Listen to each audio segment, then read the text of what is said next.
Welcome to the tips and tricks video for IdentityV's new game mode, Cryptic Notes. When you're utilizing Mintbox, you'll see a little icon at the top left-hand corner popping up. When you're using the Mintbox, make sure to turn it on and off instead of just having it on the entire time, because Mintbox has this thing called Vigilant State, where you can still gain a movement speed bonus, and sprinting will not consume stamina. It charges up to 100 while Mintbox is being used, and it will slowly deplete when Mintbox is off. So you'll still be able to have that speed boost even though you're not utilizing Mintbox if you have it charged up. Each of the weapons have their own special ability. This is the cane, and it can hold the monsters in place while you attack them. This is the ability for the cane again. You see, it holds them in place, but you can still get injured. I don't really use that weapon, so I don't actually know. This is the Forgotten Faith, and it kind of has a defense and a shooting ability, and it has the double hit ability. So it will be blocking this attack, it gets an extra attack, and then one more attack. So I only have to hit him twice if I utilize this ability instead of having to hit him normally 3 times. And another way to attack monsters is the charged attack, and it kind of charges up, and then when you hit the monsters with it, it counts as a double attack. So then you only have to hit the hunters twice with this spear or this charged up attack. Use the map to explore areas that have not been explored yet, and also you can just click the areas that you want to go on the map, and the little footprints will lead you towards that area, so utilize that when you need. You can also click on the exit so that you could get to the exit quickly before you start your journey, just in case you get bombarded by monsters, and that way you could get a quick getaway to the exit. When you're short on time but you still want to look around a little more, if you go to the bookshelf, there's this teleport where you have to pay a little bit of money, and if you utilize that teleport, you will end up in a random place inside of the house. So that saves time in going back and forth. How to deal with this mini baby doll-like figures: you have to keep petting them, or they're going to start crying and then they're going to turn into this raging monster, or you hit them while you're trying to attack other monsters and then it also upsets it and then turns into this huge monster. So in order to stop that and prevent that from happening, you have to place him on the bed or the chairs so that he can't follow you around and annoy you. So this is how you do it. You get them close to the area that you want to capture him or leave him on top of. So then after petting him near the furniture, you go on the furniture, pet him one more time, and then you can just leave and he won't be able to follow you. When you get captured by the balloons, you have to struggle free, like when you have to struggle free against hunters during the normal game mode. And make sure to die away from the balloons when they're about to pop, or else you're going to get injured along with them.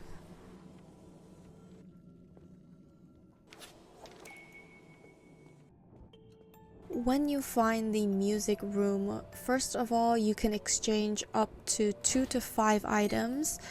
You can mix and match, doesn't really matter what it is, and then you'll get a random item from the treasure box. But it looks like I'm gonna first make a trade. I can drop off anything to this monster, and obviously when you're near this guy, you don't want to make any noise, which means just walk normally instead of running. So I get a useless item, so I'm just gonna trade all the items here in this box. It could be up from it could be 2 to 5 items, so even if you only have 2 items, you can trade. And then you're gonna get this little harp thing from the statue. This is very important. This harp thing from the statue opens up another room, which I'll be showing you later, where you can get the white chest boxes. 4 white chest boxes. So make sure you don't put this back into the collection area, because once you put it into the collection area, you're not going to be able to get it back. Oh yeah, and sometimes the guy that trades you stuff is going to give you like a syringe. Just swap it for the syringe that you use so that you don't have to use any money to repair it. So I remember the room where the harp is supposed to go, and I make sure the harp is still in my inventory. So I save this part on the map, and it's easier to find this area if you have the sage ability. So I'm gonna insert the harp into this room. I didn't notice there was a little baby doll behind me because I just got so excited, and you can see this is the harp room where you get 4 white boxes, and I don't realize the baby is behind me, and I'm just so excited that I'm just opening up all these chest boxes. And so that is gonna make the baby mad and turn into the Doom doll thing. And then when you do end up opening this room, you get this alert. It's gonna show up here. The story has taken a dangerous turn. It's not because of the baby, it's every time I come to this room. So I'm not able to open up this one chest because I got scared and I was like running away, but I do end up getting it going back and getting it later. And then you also do get at least one guaranteed extra rare item, one of the gold ones. So I got 3 purple rarity items and 1 gold rarity item. So here I unfortunately submit the harp into the target exploration box, the vault, and there's no way for me to get it out. If somebody does know a way for me to get it out, let me know, because this is a different match. I can't get this harp out of this chest box, this area. So then I actually know where the music room, the heart room is, but you see I don't have it in my backpack, so now I can't open this room and I can't extract the treasures in there. So make sure you don't put the harp away. You have to be holding the harp if you want to enter that room. When you take a look at the Classic Archives book, you get to see the value, the weight, and the size, and you'd be like, why is this significant?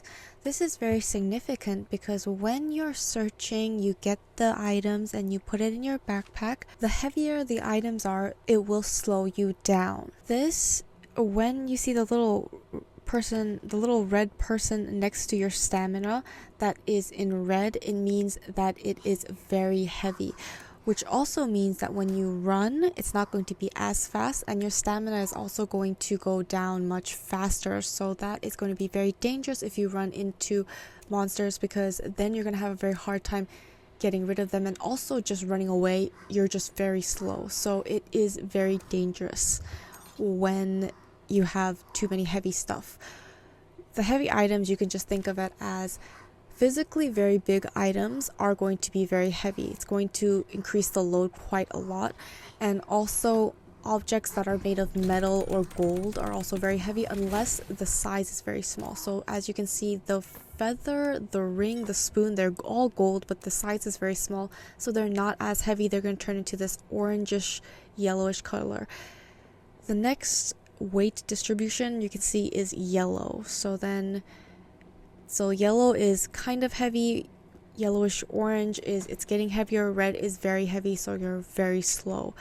Try to avoid the red heaviness, having too much weight, because you'll just get murdered by these monsters, especially if like 2 of them appear and you just can't run away fast enough. Even if I'm using the mint box, you're just so slow.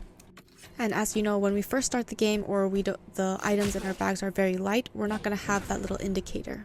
The night vision goggles doesn't have to be displayed in the bottom of the screen for you to be able to utilize it. You can just utilize it by clicking on the item to the right side at where the arrow is pointing. And you can also switch any of the items to the display place. Just click and drag and you'll be able to see whatever item, and will be able to utilize whatever item you need when you need it. Next is the safe room, where you can see the piano. When the monsters are inside of this room and you activate the piano, all the monsters inside will die. The crying doll toy that was behind me, as you can see, it's disappeared. The jumping monster, I don't know what their names are, he was also inside of this room, but somehow his corpse is outside the room. But either way, you got rid of them while you turned on the piano and they were inside of this room. It's a safe room, so the hunters can't really reach you if you do need to find a safe place to hide. This little birdie icon, I'm not really sure when it appeared because I'm pretty sure I didn't have it before, but when it appears, how do you use it? If you click on the bird, you can choose an item that you want to send immediately back so you don't have to carry it in the backpack. So you would most likely send the heaviest item or the most expensive item and just have it already submitted to the exploration goal, so that it'll count as one of the exploration goals, but it won't take up a slot. So it will end up in your bag, not your bag, it will end up in your bag at the end of the game, but it's not going to be at the slots when you're submitting your treasures. So you kind of get an extra slot with this birdie. So I click on the statue and I say confirm, and then the birdie's going to take that, and if you can see at the top of the screen exploration goal, the points are going to go up for that one item. These are the tips and tricks that I've learned so far by playing this game and also watching other people play this game. If there are more secrets, little Easter eggs that you know of, please do let us know all together in the comments so that we will all be able to enjoy more of this game. I hope this was helpful, and I hope you really do end up enjoying this game. I just want to make it very clear that I did not use AI in any part of this video, starting from making the thumbnails, the editing, and then the gameplay as well.